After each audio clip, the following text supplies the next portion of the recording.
Bonjour à toutes, bonjour à tous. Dans le cadre de notre master de psychologie clinique à l'Université de Nantes, nous nous sommes intéressés à l'impact de la crise de la Covid-19 sur les pratiques soignantes. Dans un premier temps, nous sommes allés à la rencontre de 2 psychologues cliniciennes. L'une travaille dans un service d'oncologie et souhaite rester anonyme. La seconde est Madame Solène Albert, psychologue au CHS de Blain dans une unité de psychiatrie adulte et dans un centre médico-psychologique, membre de l'ECF et enseignante à la section clinique de Nantes. L'annonce soudaine du confinement strict le 16 mars 2020 laisse la France abasourdie. Toutes les habitudes sociales, familiales, mais aussi professionnelles se voient bouleversées. Il faut alors repenser le lien, notamment au sein de l'institution hospitalière. Le système organisationnel qui régit les professions de chacun est mis à mal dans ce contexte extraordinaire. Ici, nous verrons comment les différentes institutions ont fait face à la survenue de la crise sanitaire, en termes d'organisation, mais aussi de vécu. Premier confinement, ça s'est fait très vite. Je pense que c'était annoncé sur le temps d'un week-end. Et ça a pris tout le monde un peu au dépourvu. Le premier jour, il n'y avait pas tellement de consignes. Avec des patients, en fait. Alors, moi, ce jour-là, j'étais en consultation sur le service Parcours Cancer, le service de soins de support où ce sont les consultations sur place. Et c'est vrai que la plupart des patients, en fait, d'eux-mêmes ont appelé pour annuler les rendez-vous, ne sachant pas s'ils étaient autorisés ou pas à venir en consultation. Après, au niveau institutionnel, il y a eu quelques jours de battement avant que les directions en fait, prennent les décisions sur comment allait se poursuivre l'activité ou pas. Et dans un premier temps, il nous a été demandé d'annuler toutes les consultations des patients. Donc ça, c'était sur un jour, mais sans nous donner forcément de pistes de réflexion. C'était l'annulation pure et simple de toutes les consultations. Ce qui a fait que nous, les psychologues de l'hôpital, on a ressenti la nécessité de vite se réunir et de proposer aussi des alternatives. Parce que, en fait, si on annulait toutes nos consultations, ça voulait dire qu'on se retrouvait sans activité, mais on ne nous proposait pas, du fait d'être dans une structure publique, d'être en chômage partiel. Et on ne pouvait pas non plus justifier de venir tous les jours sans activité professionnelle. Donc du coup, au niveau des psychologues, nous, en tout cas, on a ressenti la nécessité de vite se structurer et de vite faire des propositions au niveau de la direction pour voir comment on pouvait maintenir ces consultations en fonction des spécificités de service de chacune. Et c'est vrai que pour ma part, concernant en tout cas le service où j'y suis majoritairement, qui est le service de consultation de soins de support, d'emblée j'ai proposé de mettre en place une consultation téléphonique. La plupart ont accepté, certains ont refusé en disant qu'ils n'étaient pas du tout à l'aise avec l'outil téléphonique, mais c'était pas une majorité des patients.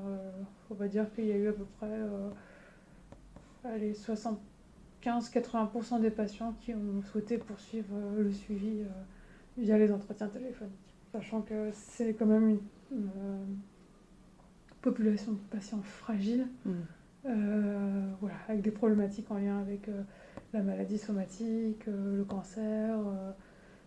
Donc là, on était dans un contexte de maladie potentiellement grave qui pouvait venir les fragiliser aussi, dans un contexte anxiogène qui pouvait renforcer déjà leurs propres angoisses. Donc je pense que c'est pour ça qu'il y a la plupart le besoin de poursuivre leur suivi.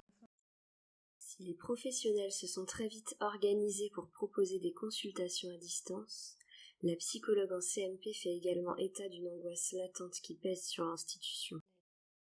En effet, d'une certaine manière, on a presque vécu tous dans un climat de paranoïa généralisée, dans le sens où le monde devenait inquiétant, menaçant, dans tous les petits détails de la vie quotidienne.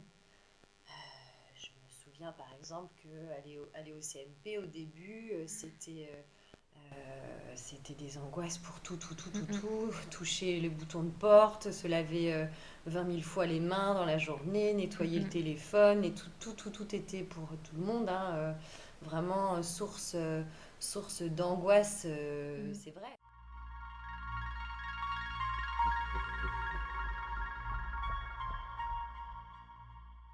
distance physique brutalement imposée par la Covid-19 a généré de l'angoisse chez de nombreux sujets.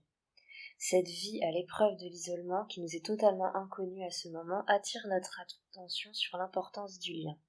Ici, la psychologue au CNP adulte raconte le besoin des patients de maintenir la relation thérapeutique dans ce moment si étrange. Le travail au CNP implique, donc les CNP sont des centres médico-psychologiques qui font partie de l'hôpital public, qui sont gratuits, ouverts à tous, mais qui accueillent des patients parfois isolés, parfois dans une précarité sociale, financière, dans des souffrances psychiques qui sont majeures. Donc il y avait, j'ai envie de dire, presque d'autant plus la nécessité vraiment de poursuivre ces entretiens et de dire aux patients, chaque patient compte et on continue chaque suivi. Si beaucoup de patients ont souhaité continuer les consultations par téléphone, pour certains cela était plus compliqué.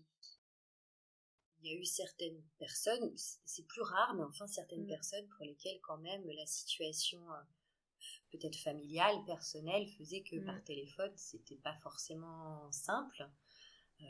Dans des espaces restreints où une famille vit à plusieurs, parler à son psy, ça implique quand même la dimension de l'intimité et de pouvoir parler de ce qui nous est intime. Et lorsqu'on se sent un peu écouté, entendu par sa mère, par sa petite sœur, parce qu'on partage la chambre avec la petite sœur, c'est plus que délicat. Donc c'est vrai que ça a amené parfois des situations un peu, parfois même étonnantes. Je pensais à une patiente qui avait besoin de sortir, par exemple, d'aller dehors pour pouvoir appeler. Voilà, mais je pense qu'en tout cas, chaque personne qui souhaitait que ce lien puisse se poursuivre, c'était possible. Bon, il a fallu inventer, en fait. Il a vraiment fallu inventer. Pourtant, même si pour certains les conditions nécessaires au bon déroulé d'une consultation par téléphone étaient difficiles à mettre en place, il s'est avéré pour d'autres essentiel de garder ce contact vers l'extérieur. L'importance d'avoir cet espace-là de parole était d'autant plus crucial que il faut bien dire que c'est une période qui nous a tous confrontés à être quand même dans une vie en vase clos, donc à être sans cesse les uns sur les autres, et donc la dimension qui est vitale à l'être humain de l'ailleurs, de pouvoir partir, d'être un peu ailleurs, de n'être pas tout à l'autre, et de pouvoir de temps en temps s'échapper, que l'autre ne sache pas tout, qui est apaisant, et bien cette dimension-là a fait défaut, et donc il a fallu à chacun réinventer une possibilité de n'être pas tout à l'autre. Et je pense vraiment que les consultations téléphoniques avaient vraiment cette fonction-là d'être un espace de respiration, un ailleurs, d'incarner vraiment cet espace où voilà, je suis coupée de l'autre, de la famille, puisque ça devenait très difficile de l'être, et je peux continuer à parler de ce dont j'ai envie et à ne pas devoir en rendre compte avec l'autre avec lequel je vis. J'ai interrogé quelques patients par rapport à notre échange, et je voulais savoir un petit peu ce qu'ils pouvaient avoir à en dire. Et c'est vrai que beaucoup me disaient que pour eux, ce qui avait été crucial, c'était de continuer à être écouté. Et puis, il y avait une patiente qui me disait, mais sinon, j'avais le sentiment que tout était coupé. Voilà. Une autre me disait que c'était par téléphone un excellent compromis. C'est-à-dire que vraiment, on ne peut pas faire autrement. Ou alors une autre... non, c'était cette même patiente qui me disait que cela évitait vraiment l'isolement, et que ça permettait de maintenir, d'une certaine manière, de maintenir la présence, malgré l'absence.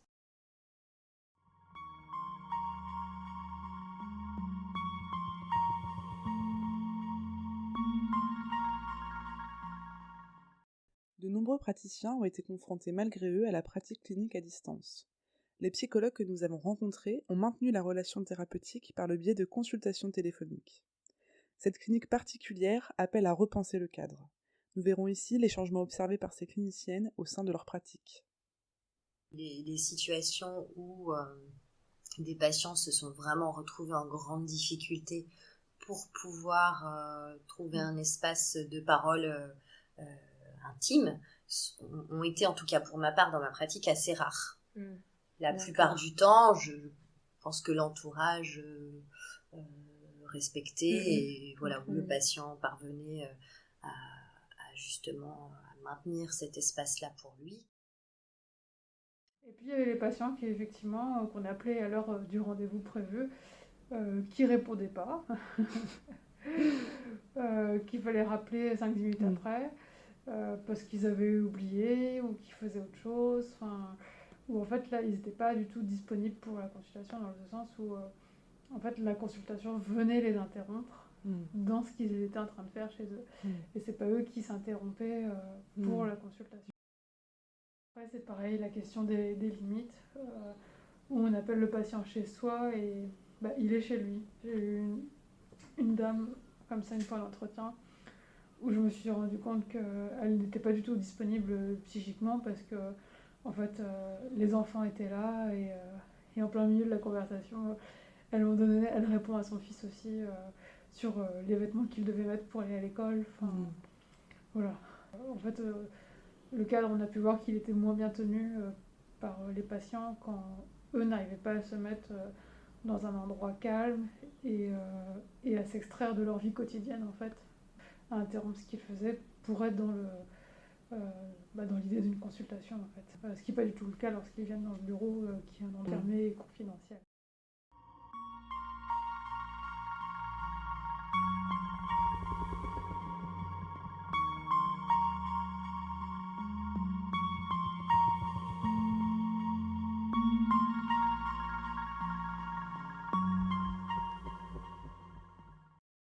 Cette clinique à l'abri des regards ouvre nécessairement la porte à la distraction, voire aux transgressions.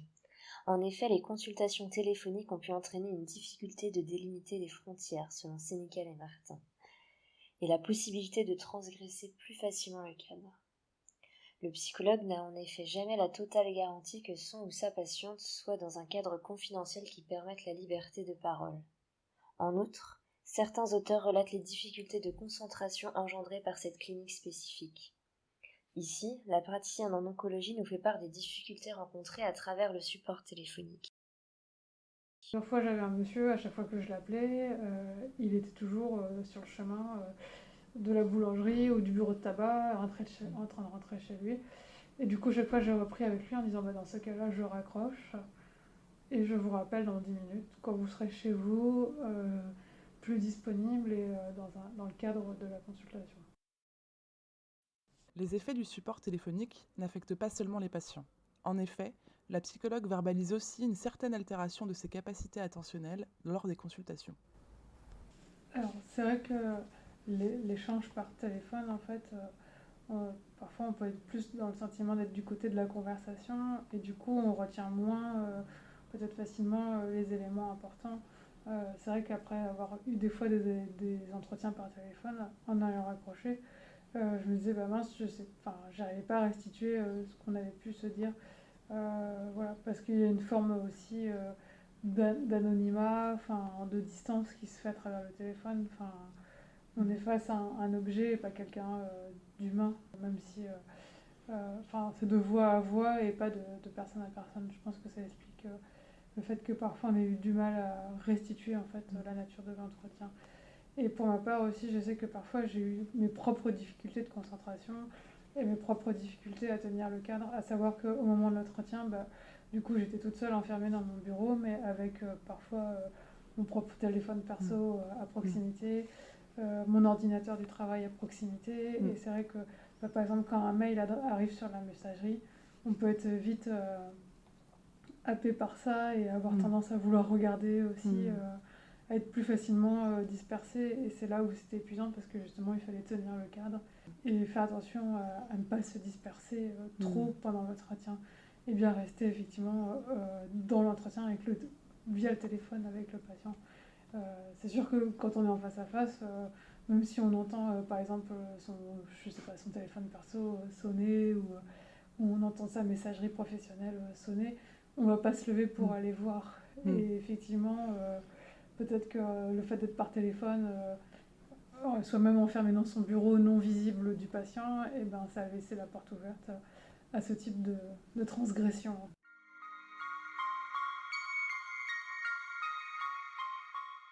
Au-delà des distractions que la distance peut générer, c'est toute la relation à l'autre par l'image qui est ébranlée. Les praticiennes partagent leur point de vue concernant d'une part les difficultés de l'absence d'image, mais également ses bénéfices dans le lien thérapeutique. Le fait d'être en consultation par téléphone, en fait, nous prive de tout l'aspect visuel et de tout l'échange qu'il peut y avoir à travers le regard, les gestes, voilà, que ce soit du côté du patient qui s'exprime à travers des mimiques, à travers une gestuelle ou à travers le praticien aussi, qui lui parfois n'est pas obligé de dire quelque chose, mais par un geste peut signifier beaucoup de choses au patient, ne serait-ce que le fait d'acquiescer par la tête. Et tout ça, c'est des choses qui ne sont pas visibles au téléphone, du coup qui demandent plus de concentration, d'être plus à l'écoute du discours et de plus chercher aussi ce qui peut se dire un peu entre les lignes du discours. Voilà. D'un point de vue personnel, moi j'ai trouvé cette pratique beaucoup plus épuisante que de la pratique en face à face en fait, parce que ça nous demandait de déployer plus d'énergie aussi qu'habituellement. Sur ce point, l'avis des deux psychologues est différent. Pour la seconde professionnelle, le recours à l'image n'est pas essentiel au bon déroulé d'une thérapie. Elle témoigne. Pour la psychanalyse, mais enfin, oui, pour la psychanalyse, quand même, on essaye. L'image n'est pas ce qui vient en premier. C'est pas ce qui va venir. C'est même ce qui peut faire obstacle. C'est pourquoi il y a même le divan. C'est-à-dire qu'il y a un certain paradoxe, là aussi, qui a été souligné par Jacques-Alain Miller. C'est-à-dire que dans une psychanalyse, il disait ça, dans une psychanalyse, à la fois on amène son corps et en même temps on s'en dépouille sur le divan. C'est-à-dire qu'on essaye de mettre de côté l'image, la belle image, l'imaginaire, etc. On la met de côté, c'est un soulagement. C'est un soulagement parce qu'on voit là du coup qu'est-ce qui reste. Il reste uniquement le corps parlant, c'est-à-dire la parole et ce que vous avez à dire.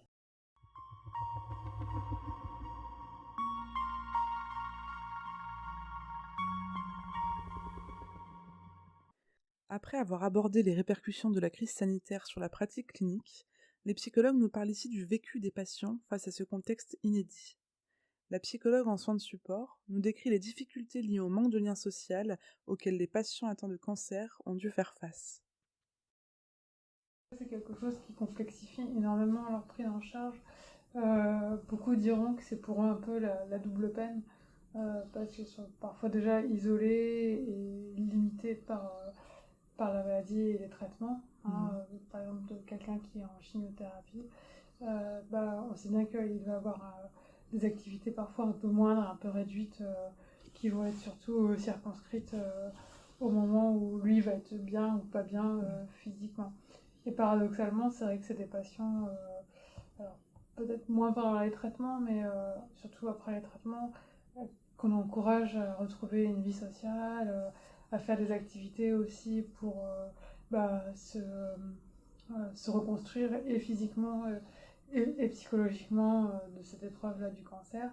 Et finalement, ils ont accès à rien, puisque tout ce qui est source d'activité, de loisirs, de sport, n'est pas accessible. Malgré cet isolement contraint d'une part par la maladie et d'autre part par la situation et la Covid-19, certains patients ont su changer de regard sur les contraintes imposées par le cancer. La crise sanitaire a pu favoriser l'émergence d'une certaine résilience à l'égard de la maladie. Écoutons. Après, d'autres patients arrivent aussi à s'inscrire dans une certaine normalité où finalement, c'est plus le cancer qui les prive de certaines activités, mais c'est le contexte dans lequel on est qui les prive. Et du coup, ça vient un peu normaliser les choses pour eux. Là, j'ai l'exemple d'un monsieur dernièrement qui me disait, en fait, je peux plus faire de tir à l'arc. Et donc, la raison concrète pour laquelle il ne pouvait plus faire de tir à l'arc, c'était qu'on venait de lui poser une chambre à comptable. Et donc, du coup, la pratique du tir à l'arc était incompatible avec la présence de la chambre à comptable.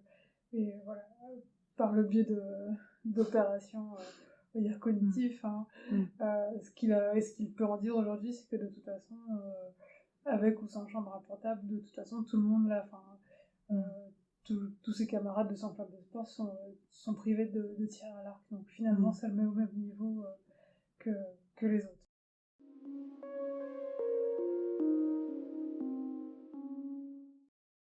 La psychologue du CMP observe une recrudescence de l'angoisse qu'elle explique notamment par l'isolement social. Le confinement réduit les liens avec l'extérieur et laisse place à des ruminations sans fin. Ce temps à huis clos signe pour beaucoup une absence d'exutoire. Des patients pour lesquels la pensée se mettait à s'emballer et du coup peut-être une parole parfois avec moins de temps d'arrêt, plus logoréique, ça pouvait arriver, mais c'était un effet, je pense, non pas de la consultation téléphonique, mais du contexte, de solitude, comme je le disais tout à l'heure, de grande solitude qui confrontait chacun à ses propres pensées. C'est-à-dire que dans la vie de tous les jours, d'habitude, quand on a des problèmes, on cherche des causes extérieures. Et on en trouve plein. Et du coup, on a ce petit temps réduit de la séance pour se dire, tiens, en quoi j'y suis quand même moi pour quelque chose. Mais la plupart du temps, on cherche des causes extérieures, il y en a plusieurs, ça fait du bien, et voilà. Que là, chacun pouvait être livré à ses propres pensées, et donc, en particulier des patients très isolés, eh bien, pour eux, je pense que c'était en effet peut-être plus difficile, si vous voulez, pour sortir de sa pensée, il faut quand même être dans une conversation avec l'autre. Comme la conversation a été rompue, on peut penser, c'est difficile, je sais pas si tu... Il y a des moments où soi-même, quand on est envahi par une question, on peut avoir des insomnies, ça peut être difficile, et donc ça peut être très difficile d'en sortir. Donc moi, j'ai plutôt l'expérience que ça a été dû au contexte, la difficulté de couper avec certaines pensées, en effet, traumatiques. Mais je pense pas que c'est parce que c'était plus facile d'en parler par téléphone. Je pense que c'est parce que c'était plus difficile de s'extraire de ses pensées. D'habitude, vous parlez à vos collègues, vous voyez de la famille, enfin, on a toute une vie sociale. Et puis, comme je le disais, vraiment une conversation, un lien de parole, un dialogue. Et quand ce dialogue est rompu, on se retrouve face à ses propres pensées. Et donc, il n'y a que les moments où, à nouveau, cette conversation est réintroduite qu'on a une chance quand même d'arrêter de tourner en boucle. Le dialogue permet aussi de passer à autre chose. Le lien symbolique à l'autre est crucial. C'est vraiment ça qui a été impacté. Pour certains patients, cette période de confinement a signé une majoration des symptômes. En revanche, d'autres ont vu en ce temps d'isolement une occasion pour se poser, comme une sorte d'accalmie au sein de la vie quotidienne. Parfois, cette période de coupure imposée du lien social pour certains patients a pu avoir un effet un peu pacifiant, parce que justement l'exigence sociétale de faire, de sortir, de travailler était moins présente, bien entendu, et que dans ce sens-là, finalement, ça pouvait apaiser certaines angoisses pour certains patients. Il y a eu aussi ça.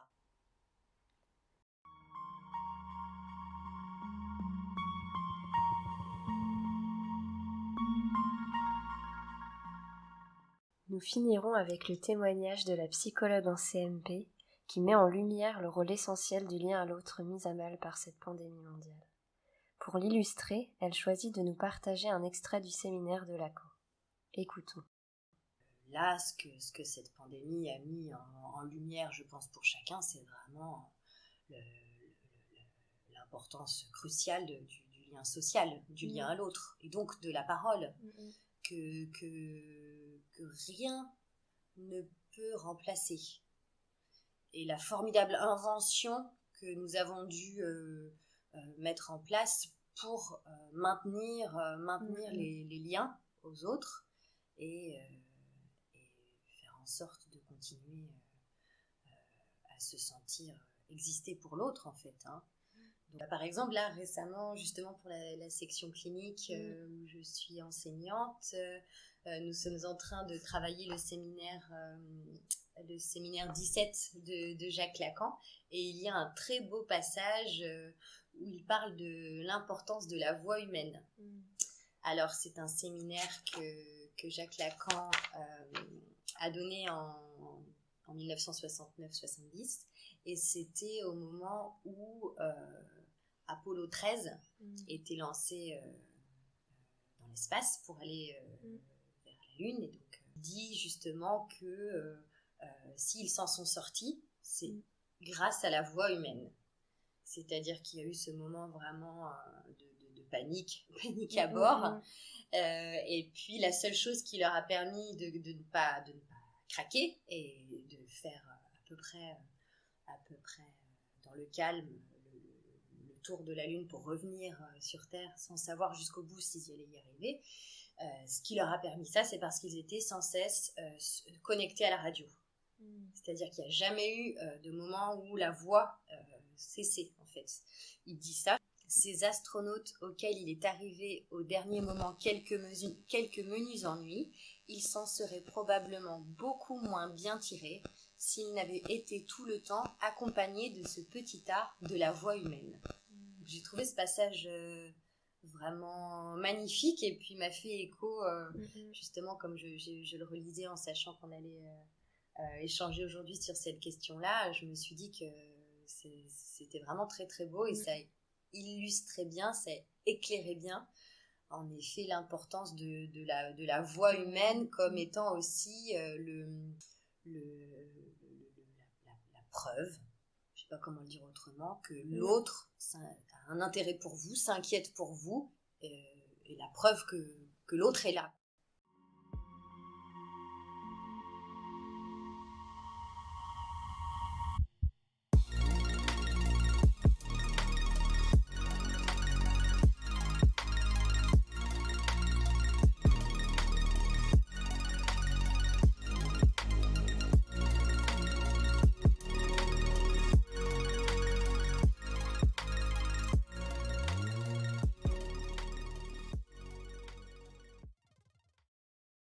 Célie Girard et moi-même, Mathilde Rival, vous remercions d'avoir écouté ce podcast.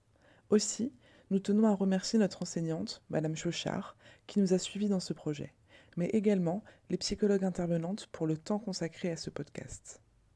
Le prochain épisode abordera la question de l'adaptation des soignants auprès des patients en milieu institutionnel.